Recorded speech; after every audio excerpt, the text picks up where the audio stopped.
All right, guys, welcome to the Engineered Muscle Podcast. This is me, Coach Mo, and Coach Malfa, aka Mastodon Strength and Performance. This is our first podcast, and we'll be, making it improve and as we go. But what we really, our vision of this podcast is to share a lot of fitness, valuable, practical information. What both of us are really tired of is, all this shit that's on the internet, the misinformation on how to build muscle, how to fix your health. So whether you're an average guy just trying to build on muscle, or whether you're an advanced athlete trying to take your fitness to the next level, we will have what you need. Or even if you're a beginner college kid who's trying to build some muscle, you will find a lot of valuable information in this. And a little bit about my background. The reason we're calling this the engineered muscle is because Madison and I both are engineers via our academic or our training.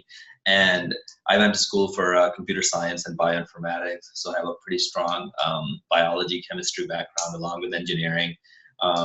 Worked for hospitals for a long time, all throughout college or even before that, and just have a pretty solid foundational understanding of the health side of it, the fitness side of it, but also the engineering, the problem solving side of fitness as well.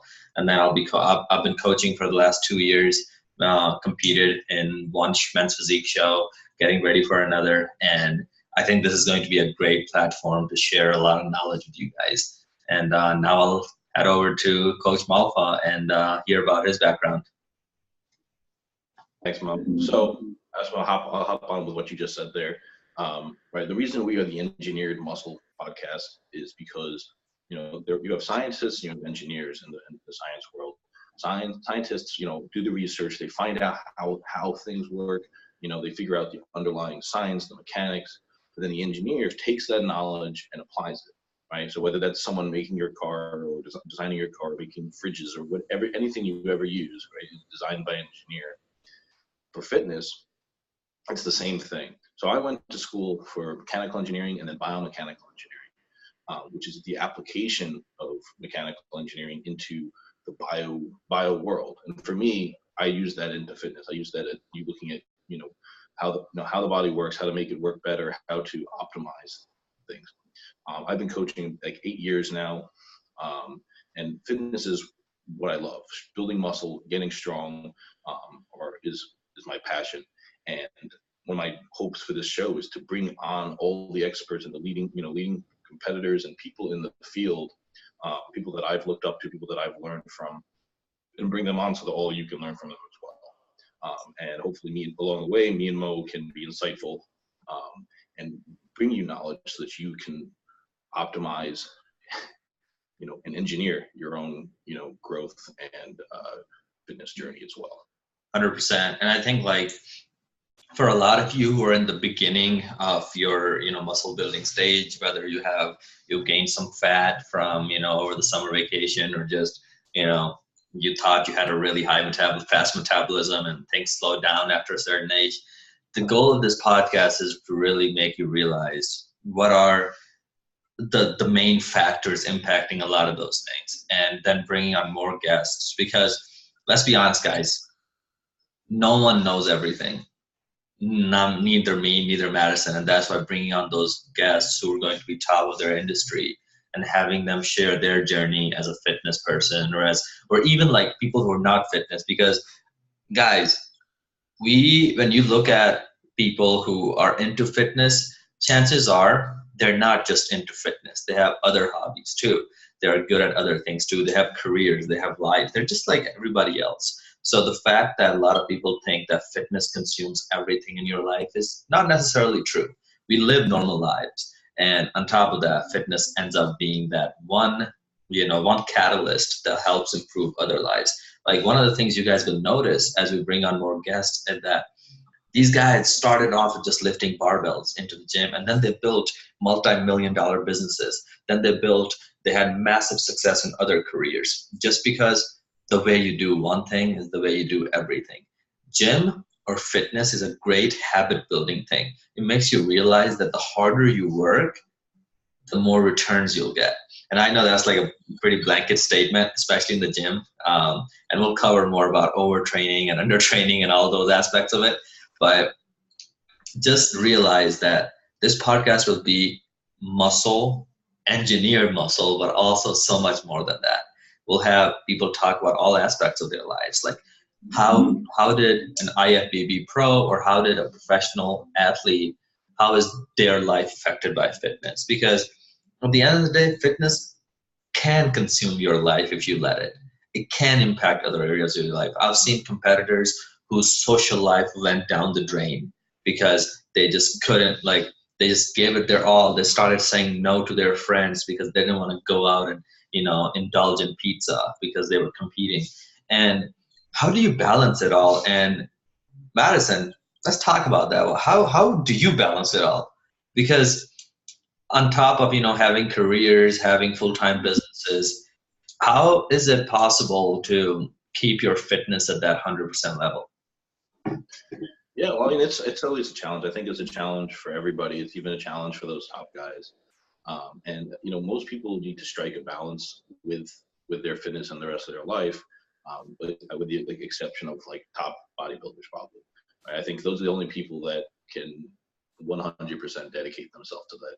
But in this day and age, I don't even think that's true anymore either, because now they have to have presence on social media. The magazine contracts aren't what they were. The supplement contracts aren't what they were. So you have to be their own, platform for marketing now, because they need to generate anything whether they're going to get supplement deals or whatever it is that they're doing. So for when I balance my life, I think the biggest thing is always the discipline, right? I know I have to go to the gym. I have whatever plan I'm working right now. I'm going 6 days a week, which is a lot for me. But I know I got to go. So I know roughly how long it takes. So after I'm done with work, I go and I do it. And there are days that I don't want to, but I go and do it anyways. And as long as I'm doing that, I'm usually performing at a relatively high level. But there are weeks where I'm not 100%. I'm not 100% with my meals. I'm not 100% with my performance. Even when I'm doing everything right, there are times that your performance just doesn't line up. And that's just part of the ebbs and flows of life. A good training program, a good coach will be able to help you ride that wave, so that you can, rather than just getting knocked around like a ship in a storm, you can kind of ride it like a roller coaster and accelerate with it and use the natural waves to your benefit. But that's a challenge. That takes a lot of experience to get to. I so agree with that. And especially like the first aspect you touched on was the money in this sport, the financial aspect of it. And even for the pro guys, like I think doubly for the pro guys, right? Unless you're those top 5 at the Olympia, everybody else, bodybuilding's an expensive sport for a lot of reasons. And a few guys have jobs, but some don't. They're just trying to make it with whatever other business that they're either working or being contracted through. No, and it's weird because you see that a lot. Like I know a bunch of like pro bodybuilders who are engineers who have full-time jobs. I know a bunch of female powerlifters who are nurses, and a bunch of people who are doctors. And you see that a lot where, if you're a professional basketball player, you're not a doctor, you're not a nurse. But if you're a professional bodybuilder, chances are you are one of those. And like I know one guy who just turned pro and he's an accountant. And you see that a lot because money-wise, this sport is not there yet. It might get there. So if you compare to the 70s, from where Arnold and Franco and all those guys competed, to now, the money in this sport has gone up. But due to lack of public interest, in my opinion, money isn't there yet. More people show up to Johnny's soccer game than they show up to a men's physique competition. Like bodybuilding has done, I don't know if I want to say a poor job, but they have done not a very good job at marketing this sport. And well, I'll hop in there with you on that point. I think it's a good point that you bring up, right? These are very challenging sports financially because they're not particularly mainstream or popular. And I don't know necessarily that they didn't do a good job of marketing it because it's a very niche sport, especially at the upper level. I think now, or the last 5 or so years, when they started adding the other categories, which is them reaching out to the mainstream, because a lot of people still aren't able to connect with the more like the men's open bodybuilding, because it became it's like a freak sport, which personally I think is cool as fuck. And but I remember when I didn't think that, right? When I first saw these guys that I like really love now, when I first saw that, I was like, ugh.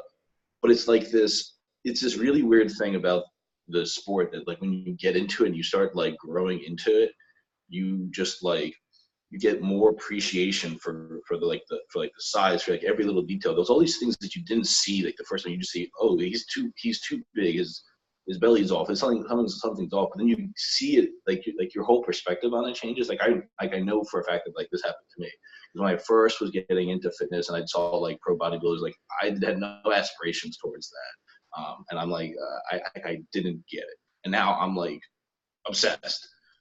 Right, so there's a really weird thing that happens in the sport, and I think like I totally agree, and I think what's unique is that the amount of muscle on a given competitor has gone up tremendously since the 70s, since the 80s, and absolutely.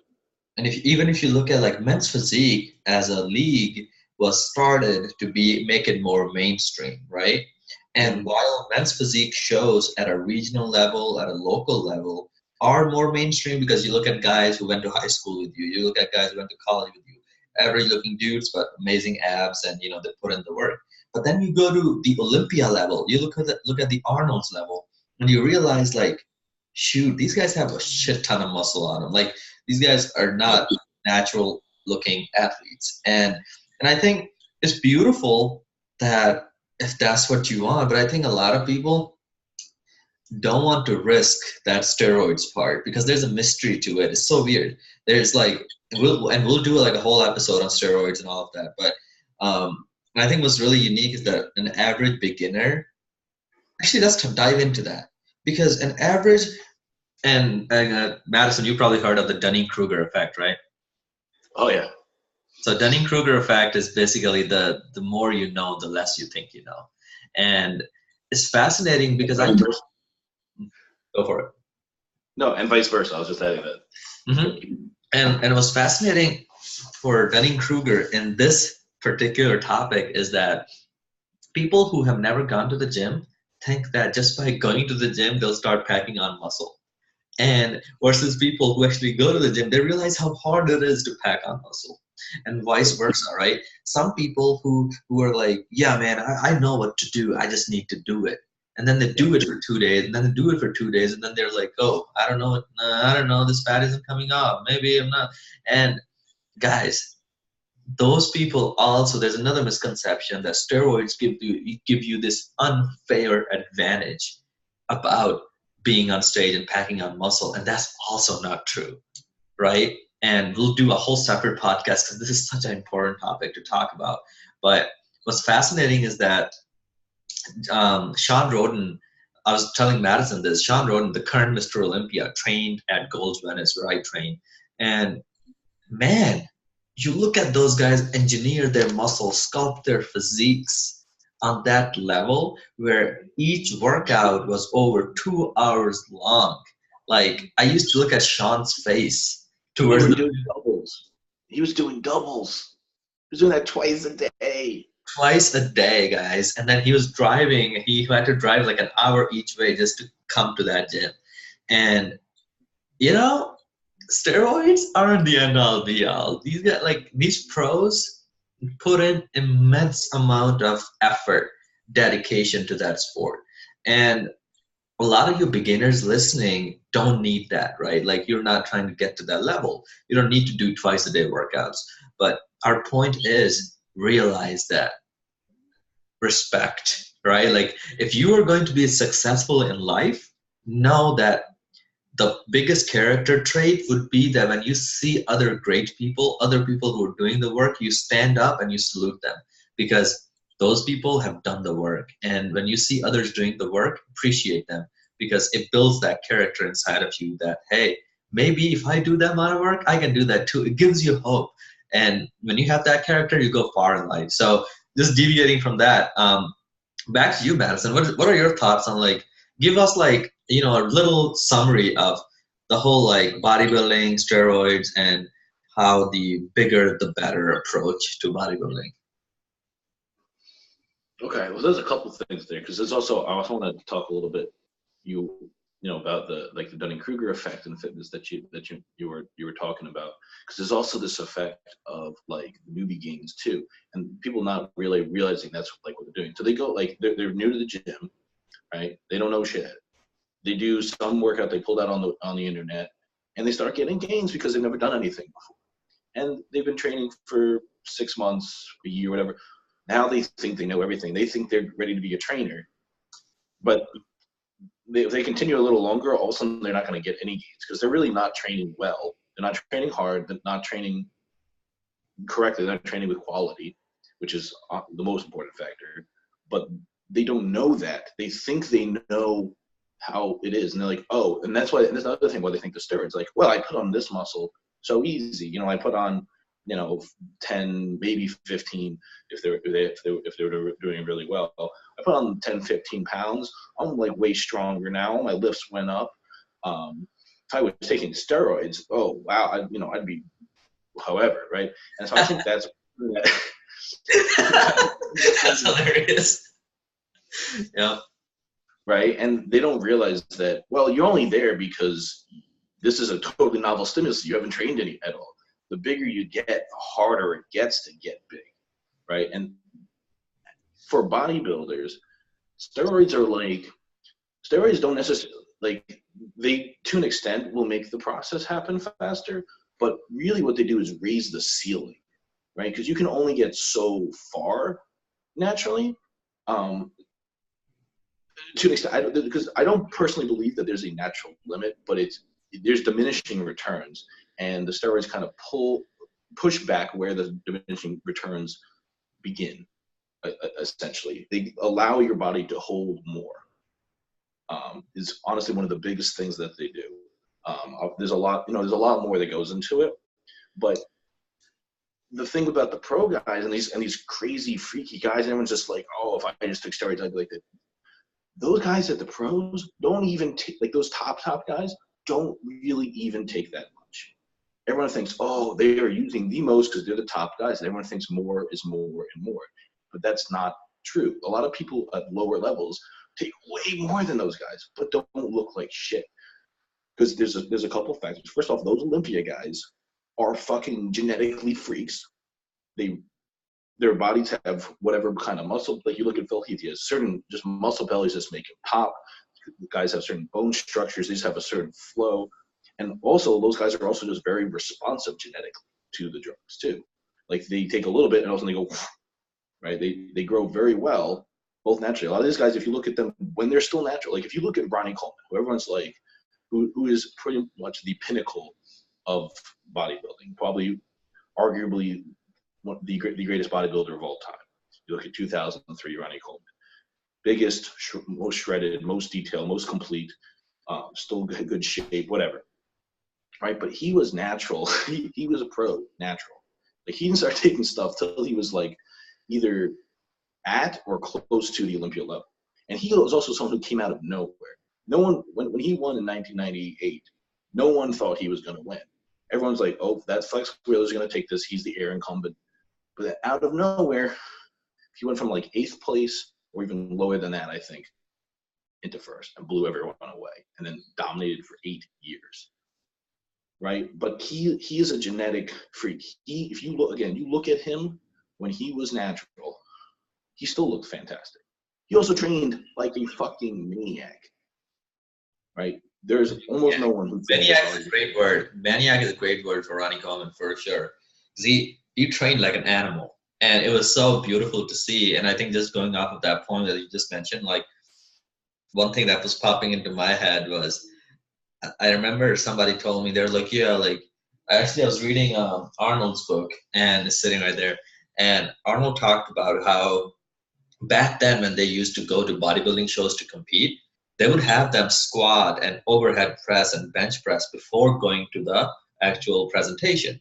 And the reason So why, Iron Man, I want to say. I think the yeah, Iron Man. he said like, and I remember like I read it part of it, but he said like the reason was they wanted to see if our muscles were real, and they wanted like because those guys back then were actually strong shit as shit because they were all some of them were construction workers, some of them were that, so they actually took pride in that. That was their warm up, and now like you look at a lot of Olympia level athletes, now we've gotten so much smarter too.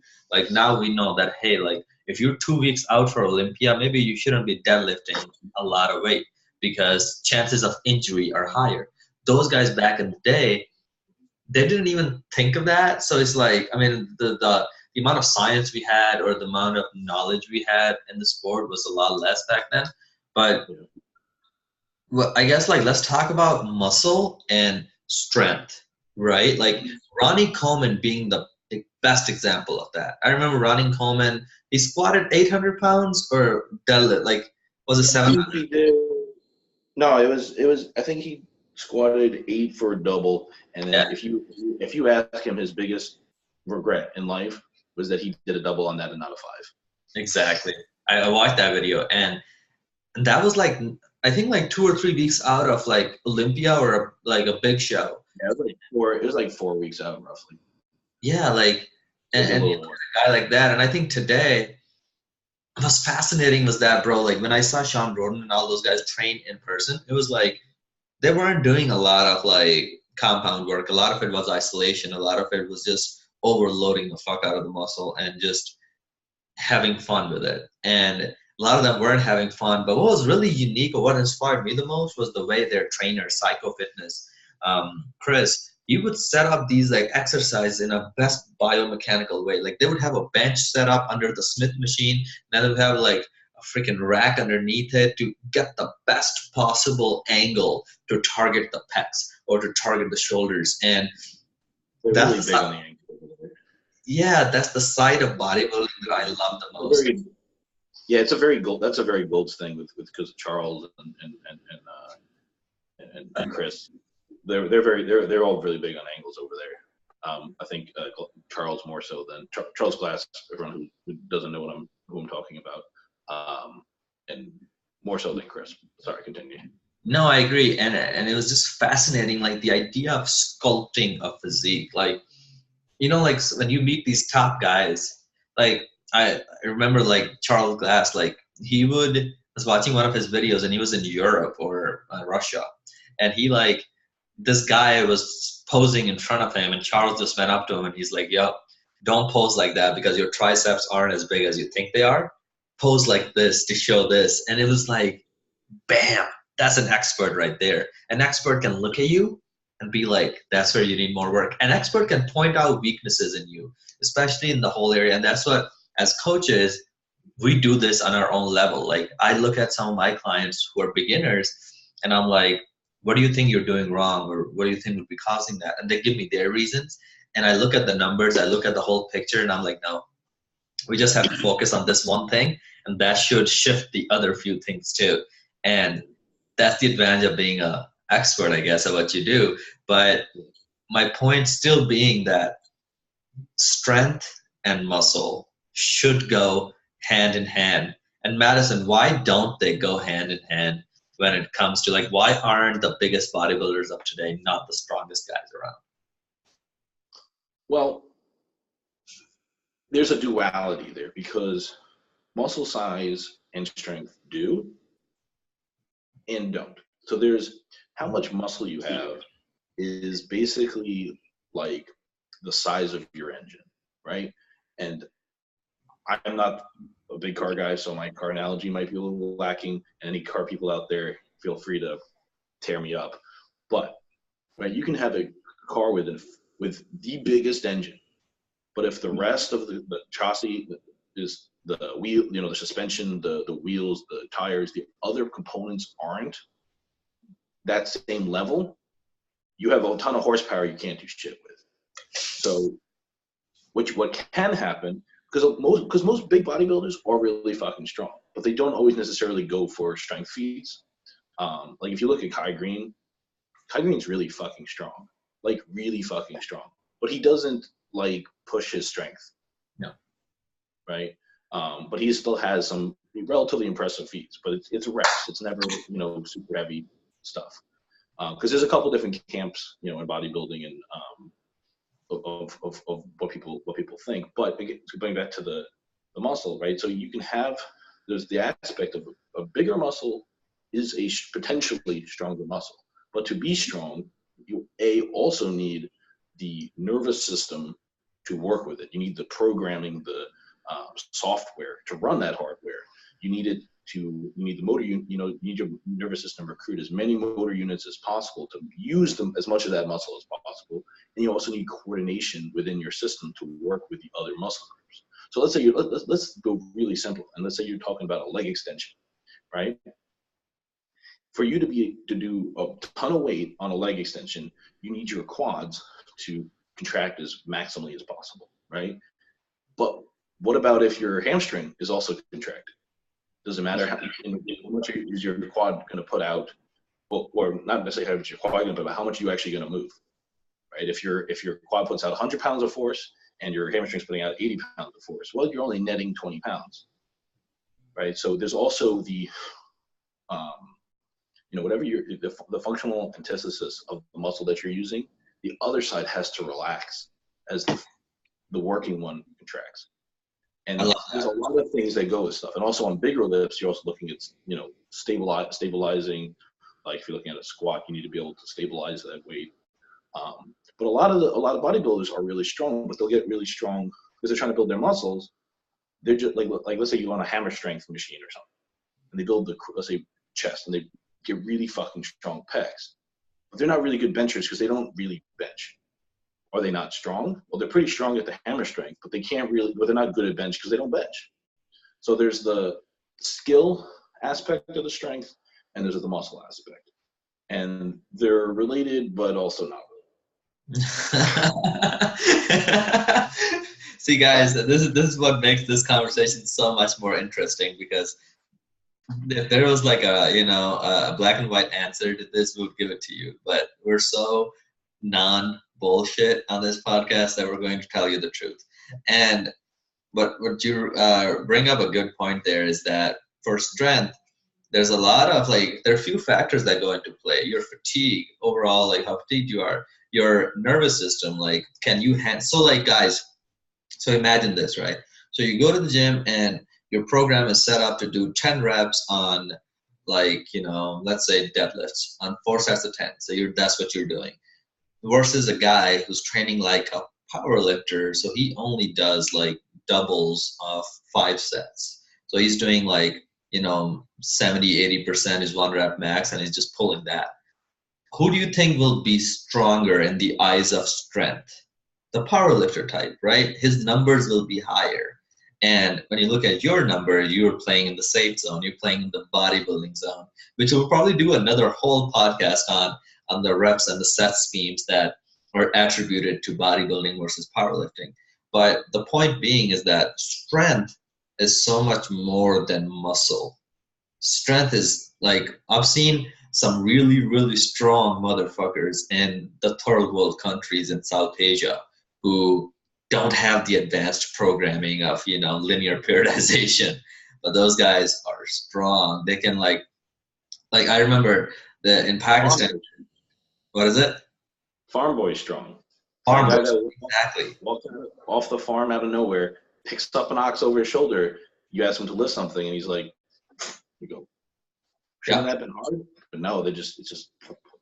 No, and it's fascinating that you say that, because I remember in Pakistan seeing these guys who looked kind of skinny, and they were moving. They had this cart, like a big cart, and the guy in front, he was pulling it, and it had over 24 big bags of goods in it. I think it was grocery goods, and they were just transporting from store to store.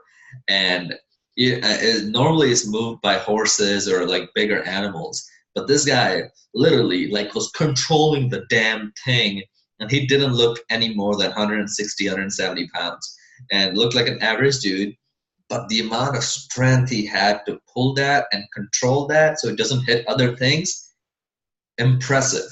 And that is one example of how if you do something for long enough, your brain and your nervous system gets so strong that, and like, let's say he leaves it, let's say he stops doing that job for a month and he comes back to it, he will feel lack of strength. He will feel like, I don't feel as strong anymore. But if he continues to do it, he will be able to do that till a very old age, probably, because human bodies are much stronger than what a lot of us think. And I think that's one of the reasons that science doesn't do justice. So science is very systematic, it's very calculated, it's very, hey, like you do this, you get this. But there's a part of human body that is an adaptive fucking machine. Human body can handle a lot more stress than what a lot of us can do. Like for example, last week we started this new program, Training with the Titans, and I had like 2 nights ago I had a call with all my clients who were in it. And I was asking them, I was like, guys, how is it? They're like, man, it's so much more volume, but I've been enjoying it. And it's been like good. And it's taking me like hour and a half to 2 hours in the gym now. And I was like, yeah, well, I took them from like, somebody who was getting comfortable with a training program to somebody like, holy shit, like what's going on? And like sometimes you gotta shake your people up a little. Like, hey guys, like let's get used to something a little more, because you don't know what you're capable of until someone tells you that go do that. And that's why like in just your life, coaches and mentors are great, because I remember I was at Berkshire Hathaway's annual investor meeting in 2018. So Warren Buffett and Charlie Munger, the two richest above 80-year-old dudes, like just massive. I love listening to those guys like Charles Bass and the titans of any industry, the old guys, right? Like those guys have like, yeah, like they're so bullshit free. Like, what do you think Warren Buffett has to lose if he tells me anything? He doesn't, like, who's gonna take it away from him? Nobody. So he just fucking does it. He just says it. And one of the things Warren Buffett said was somebody asked him a question, and they're like, Warren, like you invested $100 million into this company without really consulting a lot of your people. That's a lot of money. And Warren Buffett smiles and he goes, I used to think 100 million was a lot of money too. And and it's fascinating. And the reason I bring it up is because a lot of you who are in the beginner zone and you got that workout from, like, I don't even want to mention names, but 3 people come to mind, like on the internet who give away free workouts. And the internet, yeah, like give away free workouts. You follow those guys and you follow those guys. You got the free internet, of the free program. You go to the gym and then you just get comfortable with it. 10 weeks later, 20 weeks later, you're still doing the same shit. And so your 100 million is like so far away until a fucking billionaire coach comes in, like us, people who have done it for long enough, and we take you to the next level that you realize, like, shit, that wasn't much at all. And that's why I was plateauing. So this is the last topic we'll talk about before we finish this podcast, but I want to hear your thoughts on it, like pushing people but not making them break. So yeah, I want to. Yeah, that's. I love that, and that's something I always do with my clients, in multiple ways, both in just amount of really big on building up people's work capacity, how much work they can do, which is it's really important for a lot of reasons, and I'm not going to go into too much of that, but building up that they're doing more and more work, and then all of a sudden, 10 weeks later, they're doing like twice the workout they were before. They're getting twice the amount of work in. And not necessarily in twice the amount of time, but they're doing so much more. Also, like I work on getting people to be able to push their intensity. So how hard in the movement. And a really great tool that I love for doing this with is what I call intensity sets, right? So there's all sorts of different kinds. But to me, what I consider an intensity set is like one set where you just go beyond what you even think is fucking possible, right? So in powerlifting and sometimes in bodybuilding, people use an RPE scale from 1 to 10, where 10 is just 100%, right? That's you have nothing left in the tank. Well, when I do an intensity set, I like to push people to 11s, 12s, and sometimes 13s, right? Where you just you go beyond just failing. You go beyond people. Tom Platz has a really good quote that when you think you are done, you've got 5 more in the tank. And after you've done those 5, you still have 5 more.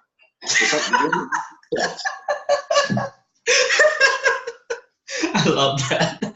That's like that will only come from an old school OG, because current day scientists will never say that. They'll be like, hey, you can get away with 2 reps.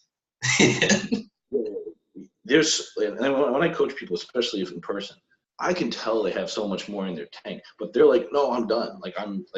I'm failing. You need to think about it like life or death. If someone had a gun to your head, if a lion was jumping on top of you, right? I guarantee you would get that fucking rep. And that's how you have to think about it. And so again, there's a whole bunch of different ways to do intensity sets, whether it's like a drop set is a very popular one, or forced reps, or partials, or rest pause, all these little techniques to just go a couple extra steps farther. And sometimes I'll compound them. I'll use a couple together to like get to that 13. And after that, you just like die. But you'll also feel like, holy fuck, I didn't know I had that in me.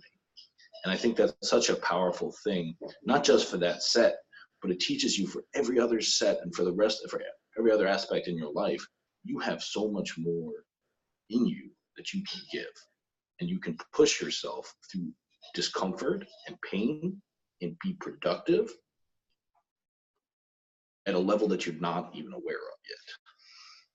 Dude, and just pushing yourself there for a second opens it up, right? It changes your mind, just like you were talking about with the money and the Warren Buffett. This is no longer this much money. This set is no longer hard, right? I've done that.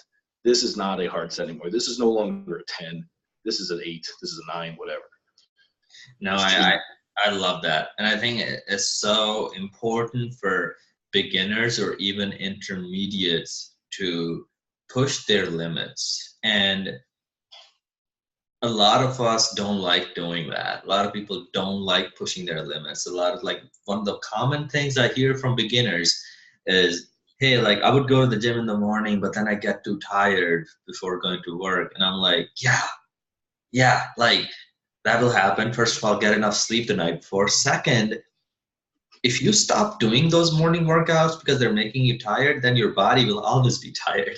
Like, get used to it. Keep doing them for a week, 2 weeks, 3 weeks, and I promise you, you will notice your energy start to change into more productive energy. Like, I remember it used to happen to me too in the beginning. I've been the weird one. I've always loved morning workouts because they just set me up for the day. Because I used to look up to my role models like Dwayne Johnson, The Rock, any of like the top guys that I looked up to, and they were at the gym 4 or 5 a.m. in the morning, and that shit used to inspire me, right? Like, you read Arnold's book, and Arnold one time went to Rome to meet the Pope, and he saw that the Pope does like 200 sit-ups and 100 bodyweight squats and this way before he even starts his day. And I'm like, exercise is the secret to be a high-level performer at whatever you do. Because if your health is not right, like the current prime minister of Pakistan, I don't know how Donald Trump takes care of his health, but the current prime minister of Pakistan, Imran Khan, dude is crushing it. And probably people have their own political opinions, but like you look at his health, every morning he goes for a run, and like he's a professional sportsman. He used to play international cricket for 21 years. And like he's 67 years old, and you look at him and he looks 37. Like, you look young, he's healthier, and he hasn't, for his 100 days of working, he hasn't taken a single day off as the prime minister. And it's so fascinating to me how healthy people end up doing more for the world. Because if you're not healthy, like for me today, guys, I was just traveling the day before yesterday. I spent all day at the airport. I was tired. And yesterday I spent most of my day feeling kind of sluggish, and I kind of just took naps throughout the day. And this morning I was like, no more. Like, I'm not, like, literally I jumped in a cold shower, like a cold ass shower. And look, like I feel great right now. I'm ready to rock and roll. My whole mental fog thing is gone. And sometimes like I'm gonna end this podcast on this. When we talk about engineered muscle, we're really talking about engineering your day, engineering your life, because you can. Yep. If there's anything muscle building or fitness has taught me is that you can engineer your life. You can engineer the way you look. You can sculpt it. You can design it. And once you have that realization, you're an unstoppable animal. And guys, this was a great podcast introduction, but we dived into a lot of things. And yeah, I love you guys and look forward to having you guys listen to our next one. And please give us more feedback as we go through. I'll leave both of our Instagram or even like the iTunes comments. You can drop those there too. And yeah, we grow as you grow, and we just want to give you guys the best value possible. Yeah, and leave comments on what topics you guys want to see, what things you want to know more about, people you want to see on here. And like Mo was saying, this stuff changes your physiology. It changes who you are. It just engineers you into a better person. Better person. Hell yeah, guys. All right, guys. See you in the next one, and love you guys, and keep building muscle. 1 second. Let me stop recording.